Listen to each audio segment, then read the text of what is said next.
కార్తీక పురాణము 29వ అధ్యాయము. అంబరీషుడు దూర్వాసుని పూజించుట. ద్వాదశి పారాయణము. అత్రి మహాముని అగస్త్యుల వారితో ఈ విధంగా సుదర్శన చక్రము అంబరీషునకు అభయమిచ్చి ఉభయులను రక్షించి బత్తికోటికి దర్శనమిచ్చి అంతర్ధానమైన వైనము చెప్పి తిరిగి ఇట్లు నడువ ఆరంభించను.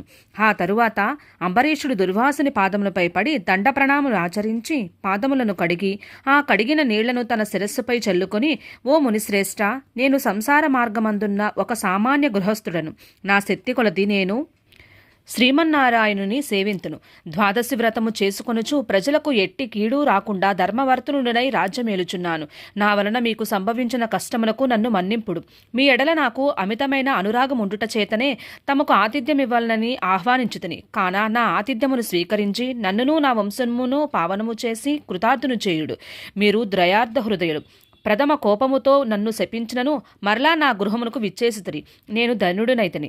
మీ రాక వలన శ్రీ మహావిష్ణువు యొక్క సుదర్శనను చూచు భాగ్యము నాకు కలిగినది.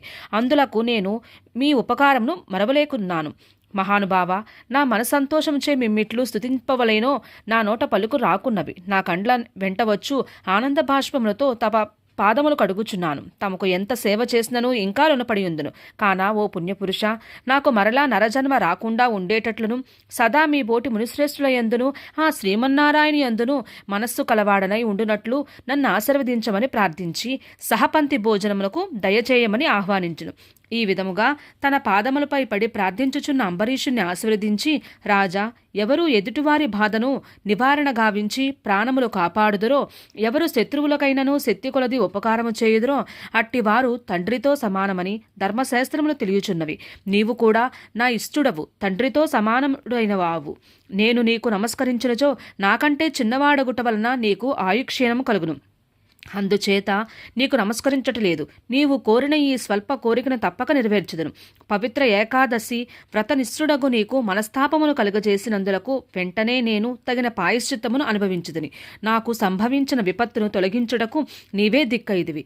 నీతో భోజనము చేయుట నా భాగ్యము కాక మరొకటి అగునా అని దూర్వాస మహాముని పలికి అంబరీషుని అభీష్టము ప్రకారము పంచపక్ష పరమాణములతో సంతృప్తిగా విందారగించి అతని బత్తిని కడుంగుడు ప్రశంసించి అంబరీషుని దీవించి సెలవు పొంది తన ఆశ్రమమునకు వెళ్ళెను.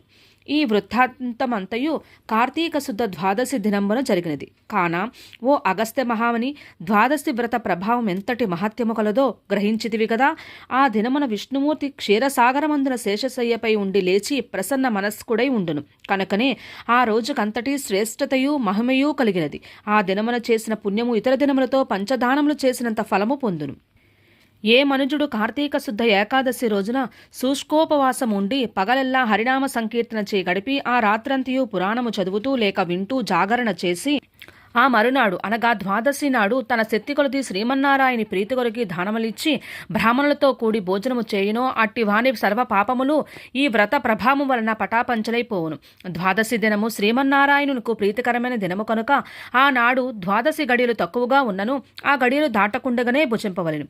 ఎవరికైతే వైకుంఠంలో స్థిర నివాసం ఏర్పరచుకుని ఉండాలని కోరిక ఉండనో అట్టి వారు ఏకాదశి వ్రతము ద్వాదశి వ్రతము రెండునూ చేయవలెను. ఏ ఒక్కటియూ విడవకూడదు. శ్రీహరికి ప్రీతికరముకు కార్తీక శుద్ధ ద్వాదశి అన్ని విధములా శ్రేయస్కరమైనది. దాని ఫలితము గురించి ఎంత మాత్రమూ సంశయింపకూడదు. మర్రి చెట్టు విత్తనము చాలా చిన్నది అయినను అదే గొప్ప వృక్షమైన విధంగా కార్తీక మాసంలో నియమానుసారంగా చేసిన ఏ కొంచెము పుణ్యమైనను అది అవసాన కాలమున యమదూతల పాలు కానియక కాపాడును. అందులకే ఈ కార్తీక మాస వ్రతము చేసి దేవతలేగాక సమస్త మానవులు తరించిరి. ఈ కథ ఎవరు చదివినను లేక వినినను సకల ఐశ్వర్యములు సిద్ధించి సంతాన ప్రాప్తి కూడా కలుగును అని అత్రి మహాముని అగస్త్యునకు బోధించిరి. 29వ అధ్యాయము 29వ రోజు పారాయణం సమాప్తం.